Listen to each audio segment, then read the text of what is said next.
Isso aqui é insano e o PT vai fazer de tudo para esconder. O filho do ministro da Justiça, do Lula, tem uma ligação direta com o PCC. Ele é o advogado da Terra Nova Trading, que é o centro da Operação Carbono Oculto da Polícia Federal. Essa empresa de fachada foi usada para gerar créditos tributários falsos e lavar dinheiro para o PCC. É praticamente impossível que um advogado tributário não soubesse que estava atuando para ajudar o maior grupo criminoso do Brasil. A facção importava a nafta, que é um derivado do petróleo, com imposto reduzido de forma ilegal para fazer gasolina mais barata. Parece piada, mas o próprio ministro Lewandowski tem um histórico bizarro de salvar bandido. Ele anulou o julgamento do assassino confesso da missionária Dorothy Stang, uma idosa de 73 anos que foi morta com 6 tiros a queima-roupa. Depois ele absolveu um réu acusado de assassinar sua ex-companheira. É curioso, mas o comunista Flávio Dino, que era ministro da Justiça, foi indicado pelo Lula ao STF, ocupando a vaga que era do Lewandowski. Eu sou comunista, graças a Deus. Acho que essa já é uma resposta para ti. No julgamento que pode prender o Bolsonaro, o Dino é um dos 5 juízes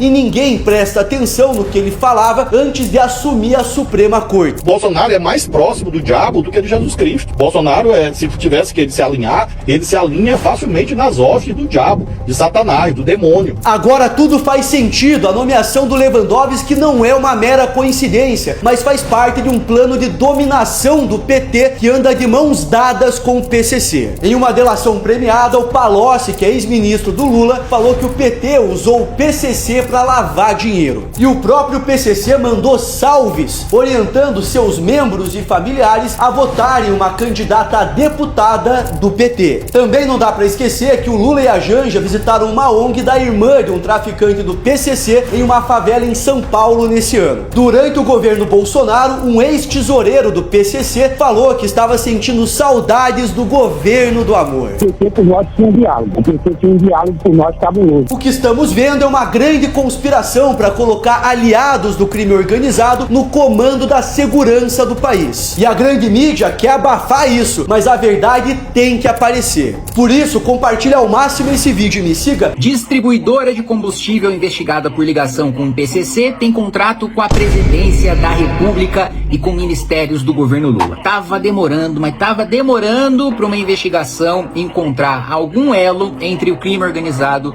e o governo federal. Eu não diria que seria tão rápido assim e que seria um elo tão direto e tão milionário assim, mas chegamos nesse ponto. A rede Solfuel, distribuidora, soma 424 milhões em contratos públicos, abastece veículos e aviões da Presidência da República, Ministérios da Fazenda, Defesa.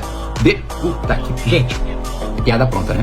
O Ministério da Defesa tem veículos abastecidos pela distribuidora de combustível do PCC. Vou falar o que sobre isso? Entre os contratos mais relevantes da Rede Sol estão Presidência da República, 3 milhões 100 mil reais, Polícia Militar do Rio de Janeiro, 148 milhões para fornecer gasolina comum, Comando da Aeronáutica, 154 milhões para fornecimento de querosene de aviação, Ministério da Fazenda, 1,31 milhão para fornecimento de combustível e Ministério da Saúde, 330 mil para fornecimento de óleo diesel. Olha que maravilha! No nosso país é movido a combustível, um combustível fornecido pelo PCC. Excelente novidade para nossa liberdade financeira. Acabei de protocolar a PEC com 171 assinaturas, a PEC Anti-Drex, que proíbe o Banco Central de criar uma moeda digital sem passar pelo Congresso Nacional. Além disso, o artigo 5º também proíbe a extinção do papel moeda como meio de pagamento de curso forçado no território nacional. Eu venho coletando essas assinaturas desde novembro do ano passado, quietinha, e hoje, finalmente, conseguimos 172, na verdade, assinaturas. Protocolamos, já tem número, PEC número 35 de 2025. Os motivos, você já sabe. Não podemos deixar que controlem o nosso dinheiro, porque quem controla o nosso dinheiro, controla todo o resto.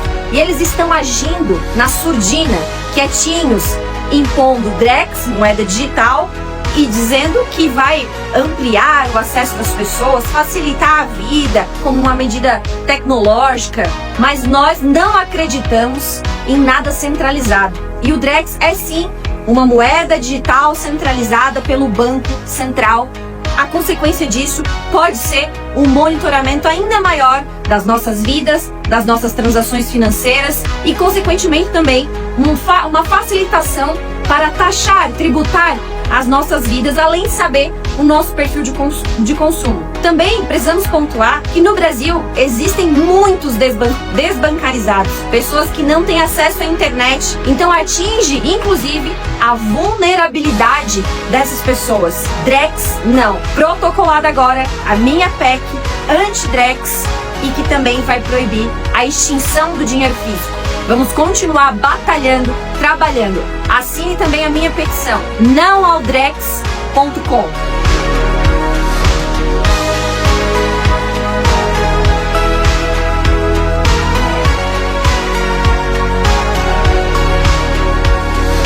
O que é o Drex de verdade, máquina? E o que é que vai acontecer connosco se não o aceitarmos? Em detalhe, sem filtro. Voz alto com atenção. E tu que estás aí, desliza menos e escuta. Isto não é sobre economia, é sobre controle total. Tudo começa com a Drex. Nome bonito, moderno, mas vazio. Dizem que é uma moeda digital brasileira. Mas o que não te dizem é que o Drex é apenas a primeira corrente invisível de um novo regime financeiro global. É o cavalo de Troia. Por fora, o Drex parece libertador. Pagamentos mais rápidos, transferências em segundos, integração com o Pix. Mas por dentro é um sistema que vai saber tudo o que tu fazes com o teu dinheiro. Onde compras, quanto gastas com quem e o que pensas. Porque sim, vão cruzar as tuas transações com o teu comportamento digital. O like que puseste ontem, a pesquisa que fizeste à noite, tudo isso será usado para te pontuar. Sistema de crédito social igual à China. Mas com samba e caipirinha por cima para ninguém perceber. E se não quiseres, se não aceitares o Drex, vais deixar de existir no sistema. Sem ele, não recebes salário. Não compras comida, não pagas contas. E o mais grave, não tens acesso à tua própria identidade. Porque o Drex não é só uma moeda. É uma carteira de identidade digital. A tua vida inteira dentro de uma app. E basta um comportamento inadequado para seres desligado. E na Europa, o nome muda, Euro Digital. Mas o script é o mesmo. Controle centralizado pelo Banco Central Europeu. Pagamentos programáveis. Recompensas para quem ajuda o sistema. Castigos para quem questiona. Imagina este cenário. Tu dizes algo considerado desinformação. Resultado. O Drex bloqueia as tuas compras por 48 horas. Depois restringe-te a um raio de 5 km para reduzir a tua pegada de carbono. E se continuares a resistir? Fim do acesso. És um perigo para o bem comum. E tudo isto sem polícia, sem julgamento. Só com código. E silêncio. E agora o que não te contam, o Drex é só a primeira fase. O objetivo final é ligar a tua carteira digital ao teu corpo. Wearables, chips, identificação facial, batimento cardíaco. A tua vida literalmente monitorada em tempo real. Vai ser empurrado para fora do sistema. E quando fores ao supermercado, não vais conseguir passar o carrinho. Quando tentares aceder ao hospital, vais ser recusado. Quando pedires ajuda, ninguém vai ouvir, porque todos os outros já terão aceitado. Vozes. Este não é só um novo sistema financeiro, é a fundação digital da nova prisão global. Mas com música, cashback e QR codes bonitinhos, para parecer inovação, mas no fundo é servidão. E agora, tu decides, ou aceitas e sobrevive num mundo controlado, ou preparas-te para viver fora do sistema, com coragem, sabedoria e comunidade real. Porque sim, ainda há tempo. Mas esse tempo está a acabar. Gente, Gilmar Mendes está com problemas. De um lado, ele não quer tomar Magnitsky. De outro lado, ele não pode largar a mão do Alexandre de Moraes porque ele criou o Alexandre de Moraes. Com a Magnitsky às portas de Gilmar Mendes, ele tem que dar esse pronunciamento. Tomando cuidado para não se indispor com os Estados Unidos e tomar Magnitsky, e tomando cuidado para não se indispor com Alexandre de Moraes. Por isso que ele dá essa entrevista agora, literalmente de moral baixa. Quem já viu Gilmar Mendes dando entrevista antes, ele está irreconhecível nessa daqui. Efeito Magnitsky. Eu tenho muito orgulho de ter Alexandre de Moraes como colega. Eu já disse isso várias vezes a vocês. Ele tem que falar isso. Eu acabei de falar para vocês. Quem criou o Alexandre de Moraes foi Gilmar Mendes. Muitas pessoas não sabem disso, mas Gilmar Mendes é o homem por trás de Alexandre de Moraes. Em um momento que o Gilmar estava extremamente desgastado, lembram ele sendo xingado em cachorro quente em Lisboa? O Alexandre de Moraes é uma criação do Gilmar Mendes e é ele, Gilmar Mendes, que dá toda a proteção para o Alexandre de Moraes na corte. Então, nesse momento que o Alexandre de Moraes mais precisa de apoio, Gilmar Mendes deve isso a ele. O Brasil teria se tornado um pântano institucional não fosse a ação de Moraes. Nós devemos muito, o Brasil deve muito à atuação dele durante... Claro, o Brasil deve muito, muito, muito a Alexandre de Moraes, né? Todo esse período, no período da Covid, no período do TSE. Período do TSE, olha só, é o período que o Brasil mais deve ao Alexandre de Moraes, é o período que ele esteve no TSE. Já dizia Tagliaferro, né? Depois, com todas essas questões, fake news, um trabalho desafiador. Tanto é que vocês veem, nós precisamos ressaltar isso, havia um plano. Quer dizer, é chocante, a gente que é pacífico... A gente que é pacífico, olha só, moral baixa, irreconhecível. Vocês estão reconhecendo esse Gilmar Mendes aqui, ó? Nem parece ele, olha só, moral baixa, nem olha pra câmera. Nós que não queremos tomar Magnitsky, nós que nunca enfrentamos nada nem ninguém, nós que somos pacíficos, olha isso daqui. Vive uma vida normal há mais de 40 anos. A gente vive uma vida normal há mais de 40 anos. O que é viver uma vida normal pra você, Gilmar Mendes, há mais de 40 anos? O Gilmar Mendes acabou de dizer, a gente que vive uma vida normal há mais de 40 anos. Nós estamos vivendo uma vida normal em que a sucessão política normal, perde-se, ganha-se eleição, vai... Irreconhecível, olha só, moral baixa, baixa, baixa. Para casa, disputa-se outra eleição, agora planeja-se a morte do Lula, do vice-presidente Alckmin e de Alexandre de Moraes. Pera lá, eu conheço da primeira página à última desse processo. Não existe plano de matar ninguém, não existe isso. Eu perguntei pro Mauro Cid, Mauro Cid, alguém ia morrer? Ele falou, não. Havia plano de matar alguma autoridade? Mauro Cid me respondeu, não. Havia plano de matar Lula, Alexandre de Moraes, algo? O Mauro Cid me respondeu, não. Isso acaba de ser reconhecido, confessado pelo general Fernandes. General Fernandes não disse isso. Eu estive no interrogatório do general, ele não disse isso. Eu assisti.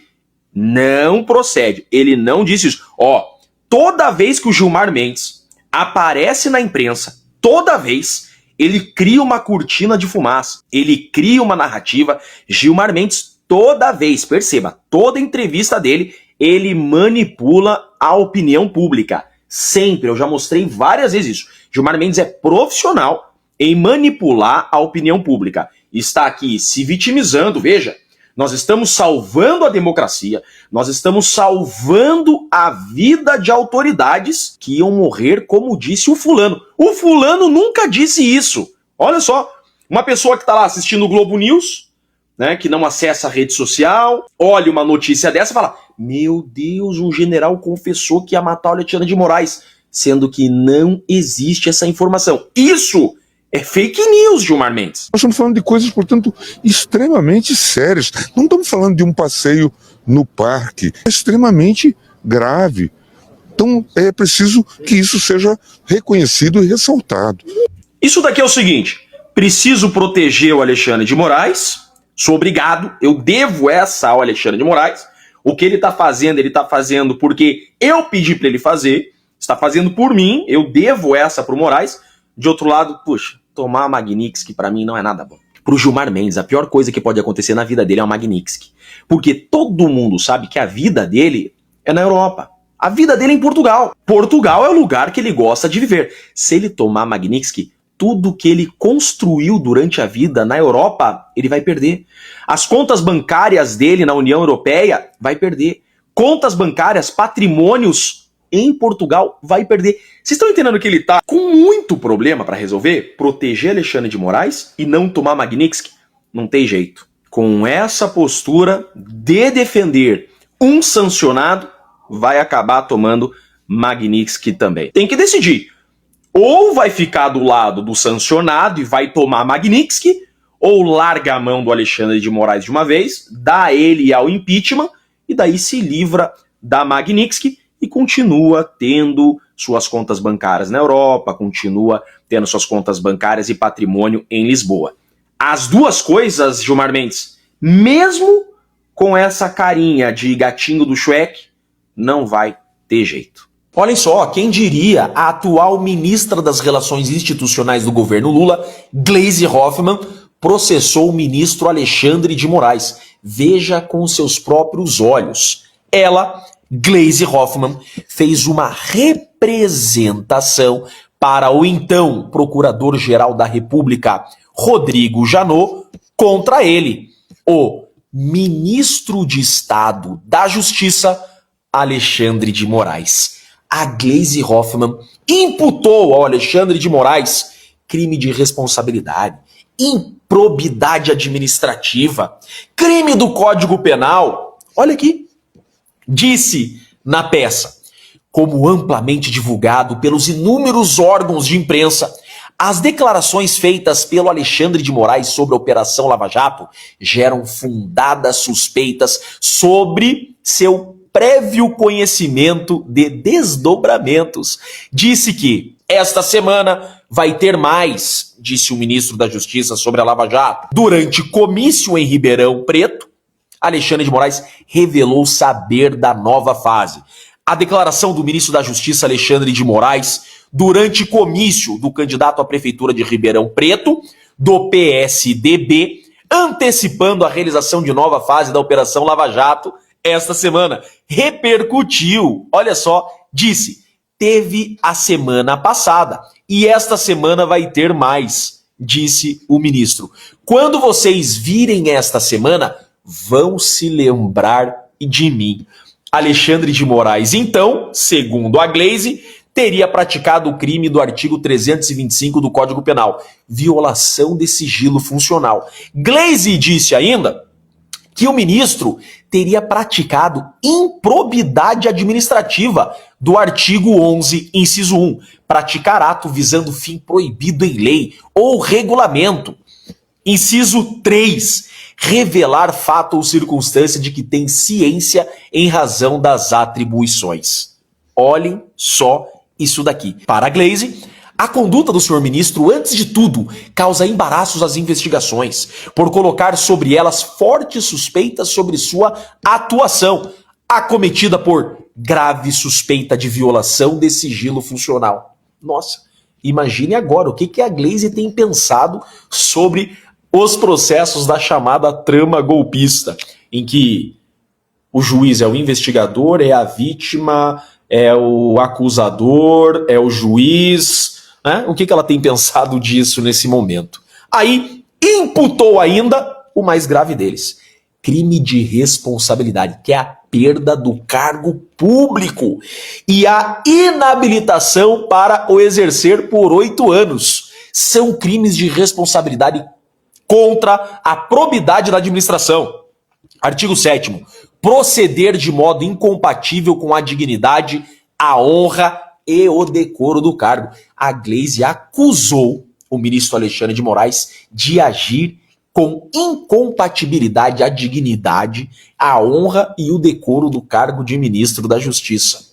E para fechar com a cereja do bolo, a Gleisi pediu o afastamento cautelar do ministro da pasta de ministro da Justiça. Olha só, artigo 319 do Código de Processo Penal. A Gleisi pediu a aplicação de uma medida cautelar restritiva da liberdade contra o ministro Alexandre de Moraes. São medidas cautelares diversas da prisão. A suspensão do exercício da função pública. A Gleisi pediu uma medida cautelar restritiva da liberdade, como é, por exemplo, a prisão preventiva, que é uma medida cautelar restritiva da liberdade. Essas do artigo 319 são as chamadas medidas cautelares restritivas da liberdade diversas da prisão. Por exemplo, tornozeleira eletrônica, proibição de frequentar determinados locais, proibição de falar com determinadas pessoas e, no caso do agente público, suspensão do exercício da função pública. Gleisi imputou crime ao Alexandre de Moraes e pediu seu afastamento cautelar do cargo. A medida visa acautelar a lisura e imparcialidade das investigações. Em 2016, que é essa peça, a Glaze já estava preocupada com a imparcialidade do ministro Alexandre de Moraes. Cadê essa Glaze? Glaze, cadê você? Cadê você? Por todo exposto, roga-se que tome todas as providências necessárias no sentido de assegurar a apuração de todas as condutas criminosas aqui apontadas. Caramba, não pode chamar o Lula de ladrão, não pode chamar o Lula de descondenado. O Daniel Silveira está preso por suas palavras, mas a Glaze pode chamar o ministro Alexandre de Moraes de criminoso, que é o que está nessa peça. Isso aqui é real, essa peça não é fake. A ministra Gleisi Hoffmann imputou esses crimes ao ministro Alexandre de Moraes, questionou sua imparcialidade, o chamou de criminoso. Como o mundo dá voltas, né? Eu sou Jeffrey Chiquini, sou advogado, deixo aqui um grande e forte abraço a todos.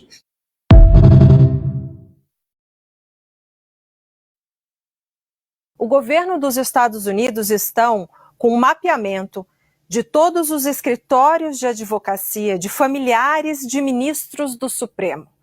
Eu estou falando de filhos, esposas, cônjuges, parentes próximos. E não é só isso. Os institutos de ensino e pesquisa ligados aos próprios ministros do STF também estão na mira. Do que a gente está falando? Por exemplo, ministro Gilmar Mendes, que é o mais antigo do STF em atividade, ele é fundador do IDP, que é um instituto de ensino, a gente chama de faculdade, tem sede aqui em Brasília, tem curso de Direito, tem curso tanto de pós-graduação como de graduação. E por quê? Por que está mapeando? Porque o governo dos Estados Unidos está mapeando tanto escritórios de advocacia de familiares de ministros do Supremo e institutos também privados de ministros do Supremo. Qual que é a ideia? O objetivo é mapear possíveis ligações financeiras dos ministros, para o caso de a gestão Trump decidir aplicar a lei Magnitsky em mais algum ministro, para além de Alexandre de Moraes. Na CPM ao do Instituto Nacional de Seguro Social, aliados de Lula negam pedido de quebra de sigilo bancário do irmão do Lula. Interessante o exercício de retórica que é feito pelos parlamentares para fugir daquilo que é a chave, que é chegar nos bandidos do INSS. Daqui a pouco um deles vai apresentar aqui um requerimento para a gente abrir uma investigação para saber quem é que matou o Odete Reutemann, porque só falta isso. Blindagem de Alcolumbre. Mas hoje nós estamos vendo aqui mais uma tentativa de blindagem inacreditável.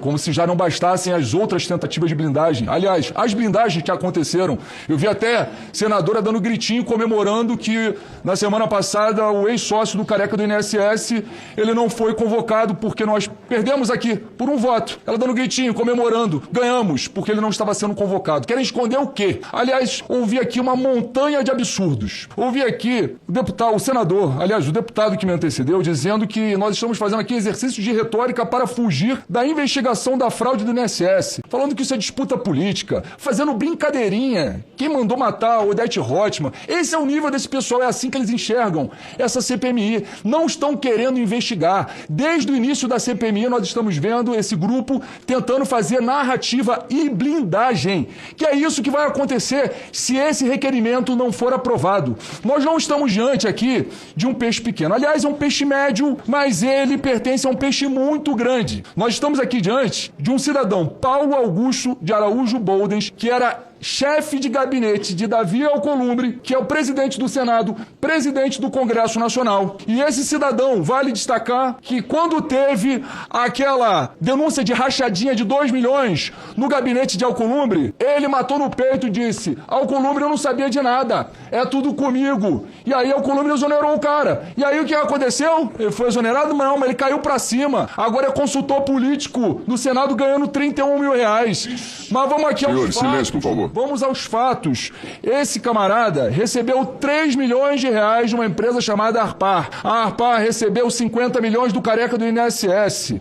No mínimo isso é suspeito. E por que nós não podemos aqui fazer uma quebra de sigilo fiscal, bancário e telemático para entender a origem, para onde foi, para onde ele enviou esses recursos? Ninguém está falando aqui que a Alcolumbre tem alguma coisa a ver com isso, são vocês que estão falando. São vocês. Nós só queremos saber se ele tem alguma relação, para quem que ele enviou. E olha só, causa também muita estranheza que isso aconteça logo após o presidente do Congresso Nacional, Alcolumbre, ter determinado sigilo de 100 anos nas imagens das câmeras do careca do INSS visitando senadores. Isso sim é blindagem. Isso é uma blindagem e que não pode, é um péssimo recado para a sociedade. Se nós estamos aqui investigando certas pessoas que são suspeitas de terem participado dessa fraude, como que nós podemos olhar para o cidadão e dizer que nós, enquanto Congresso Nacional, não podemos aceitar que sejamos aqui investigados? E tem mais, dia 4 de outubro, a Veja fez uma matéria demonstrando que esse aliado de Alcolumbre, Paulo Boldens, ele está sofrendo ameaças de morte de parentes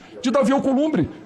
Eu acredito até que ele deve ser convocado aqui para falar a respeito disso, porque isso aqui são acusações muito graves e ele precisa falar a respeito. Tem um requerimento do deputado Zé Trovão para que nós possamos votar, mas, enfim, primeiramente, eu acredito que fica de bom tamanho fazermos a quebra de sigilo fiscal, bancário e telemático desse cidadão. E a partir disso, inclusive, se nós tivermos as informações corretas, as informações que demonstrem o vínculo dele com a fraude, ele tem que sair do Senado Federal, tem que ser exonerado, e aí podemos, inclusive, convocá-lo aqui nesse colegiado. Esse aqui é um requerimento essencial para mostrarmos que essa CPMI realmente ela é imparcial e que quer investigar a todos, doa a quem doer. E não estamos fazendo nenhum juízo de valor aqui a respeito da Davi Alcolumbre, vocês que estão fazendo, mas vamos sim ao voto para esse requerimento. Muito obrigado.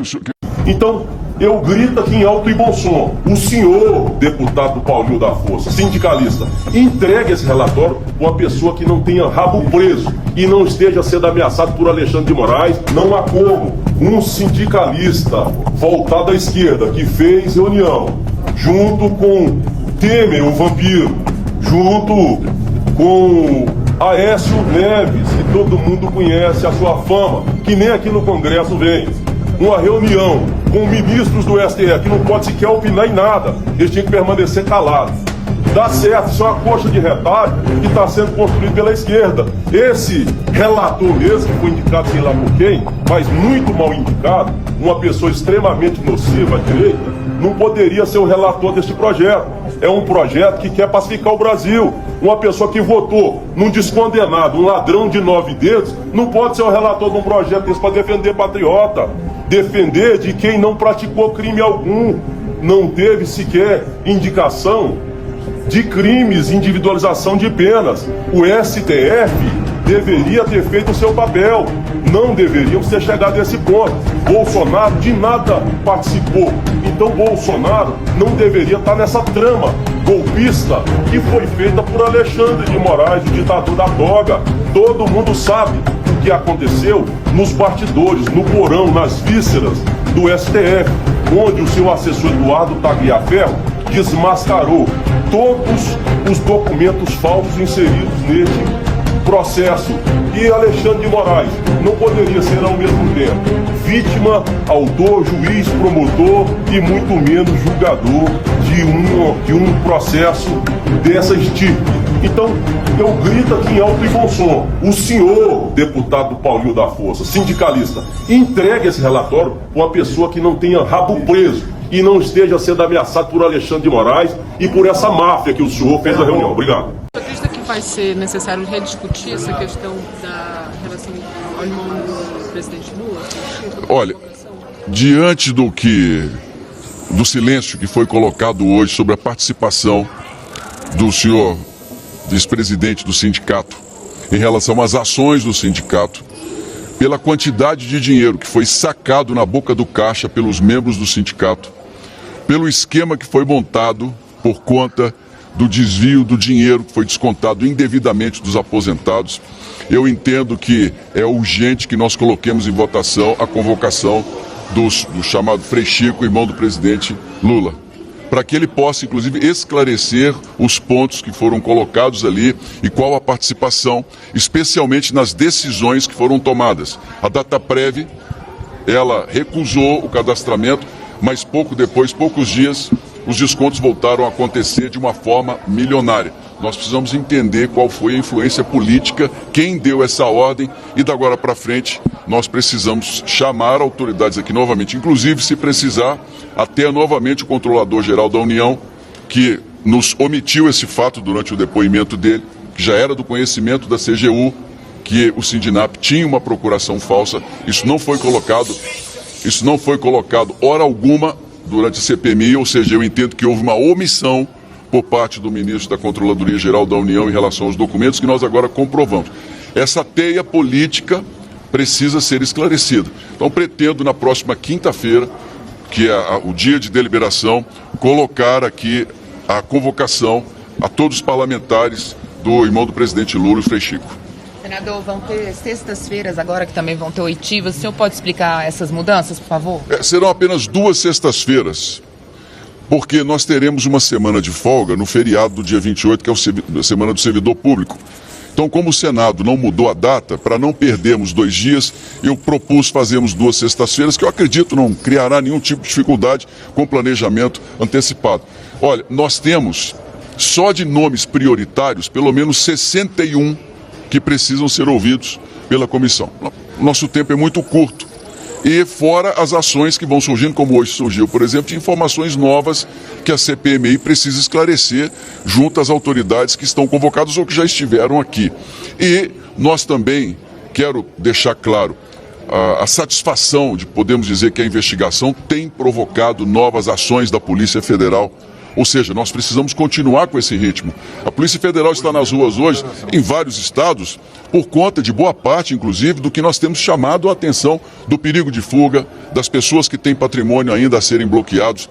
Ontem, na conversa com o ministro André Mendonça, reforcei com ele o pedido de prisão do advogado Nelson Williams, sobre a possibilidade dele fugir do patrimônio que já está bloqueado, mas que ele permaneça, ou que, no mínimo, o ministro André Mendonça determine a apreensão do passaporte do senhor Nelson Williams e a proibição de contato com todos os envolvidos até que as investigações apontem com clareza a participação de cada um deles. Portanto, nós não podemos perder esse ritmo. Eu entendo que 2 sextas-feiras vão nos dar o prazo, as informações que nós precisamos para seguir em frente. Muito obrigado, gente. A apuração da Polícia Federal hoje, o depoente foi à casa dele, a Polícia Federal hoje. O senhor vai solicitar essas informações da Polícia Federal de hoje ao ministro, e o ministro respondeu o que sobre esse pedido de prisão ou apreensão do passaporte? Olha, a operação da Polícia Federal hoje, vou ser muito claro aos senhores, é apenas uma confirmação de todo o material que nós já temos em quebra de sigilo. Quando a Polícia Federal vai a determinado local, eles já têm as informações preliminares e querem apenas a confirmação por meio de instrumentos, telefones celulares, computadores. Portanto, para nós da CPMI, eu, por responsabilidade como presidente, debaixo do sigilo que sou obrigado a manter, nessa relação que tenho com o Supremo Tribunal Federal, posso dizer que não há surpresa nenhuma para nós. A Polícia Federal hoje está simplesmente confirmando tudo aquilo que nós já temos apurado com as quebras de sigilo. E não vai adiantar habeas corpus. Vocês observaram bem que um habeas corpus hoje, dando silêncio completo, não vai adiantar, porque as informações são tão fortes, são tão precisas, e essas pessoas, elas estavam certas da impunidade de uma tal maneira que elas não esconderam o dinheiro. Uma parte deles levou dinheiro para o exterior, mas os demais fizeram o que vocês estão vendo. Empresas familiares. Vem uma aqui do Conafé, deposita 110 milhões numa empresa que está em nome dele. 40 milhões da esposa, 28 milhões do genro. Esse senhor que está aqui, as empresas do ex-presidente do sindicato que faleceu, os filhos, o genro, ele com a esposa, esse dinheiro, ele circulou dentro da própria família. Sabe como eu vejo isso? Eu não os vejo como amadores, pelo contrário. Eles são uma máfia bilionária muito bem organizada. o sentimento deles era de completa proteção, eles estavam escudados pela política e pelas decisões judiciais. Nós vamos derrubar esse castelo de confiança da corrupção que foi criado em nosso país. Muito obrigado.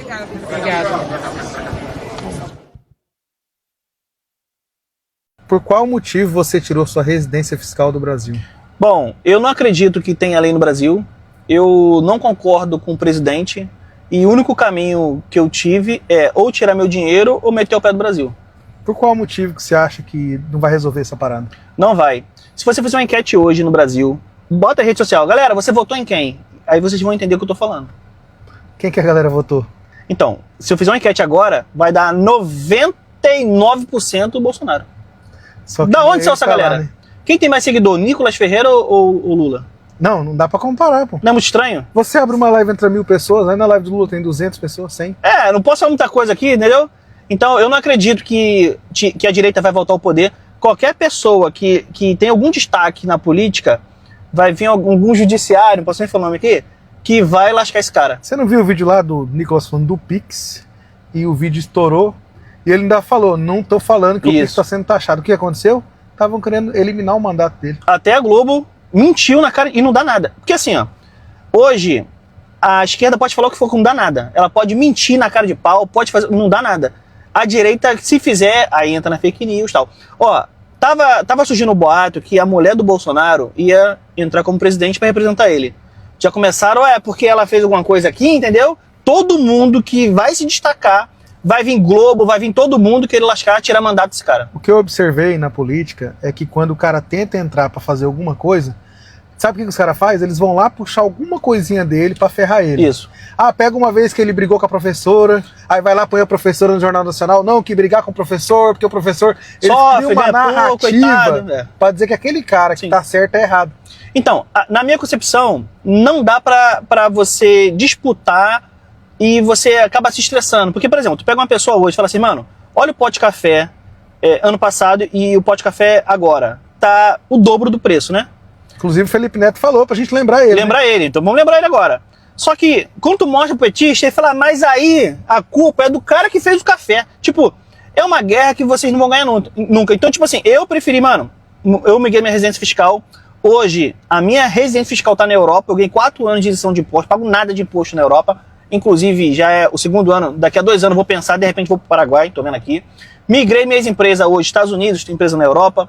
Agora a gente está negociando com o Reino Unido, quem acompanhou a live viu ao vivo, inclusive, a negociação. Então eu tô fora, porque eu não acredito que vai ter mudança. Esse lance de ano que vem vai, daqui a pouco alguém vai surgir, vai salvar o mundo. Não acredito, cara. Pra mim o Brasil acabou. Inclusive, montei a Rubai, que é descentralizada. Se você pegar o site da Rubai, é rubai.io, né?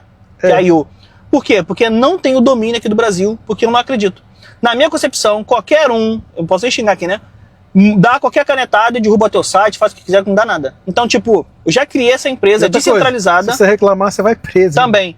Eu já criei essa empresa descentralizada para as pessoas conseguirem vender. Por exemplo, você está aqui no Brasil, você conseguir vender lá nos Estados Unidos, ganhar em dólar, e se você for malandro, meter o pé daqui e morar em outro país onde tem a lei. Notícias da semana. Ministério Público investiga vereador por participar de evento com culto em escola.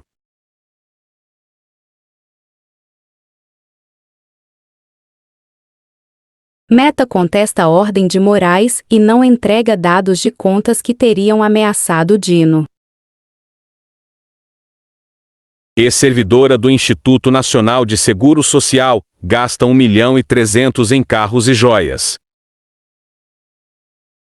Magistrada analisa destituição de advogados e didaticamente destrói a decisão de Moraes. Dino concede habeas corpus a presidente de sindicato investigado por fraudes no Instituto Nacional de Seguro Social. Funcionária fantasma em gabinete de Hugo Mota acumulou salário na Câmara com o de médica em prefeituras.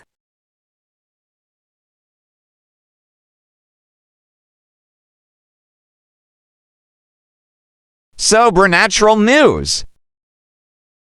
Sobrenatural News. Supernatural News.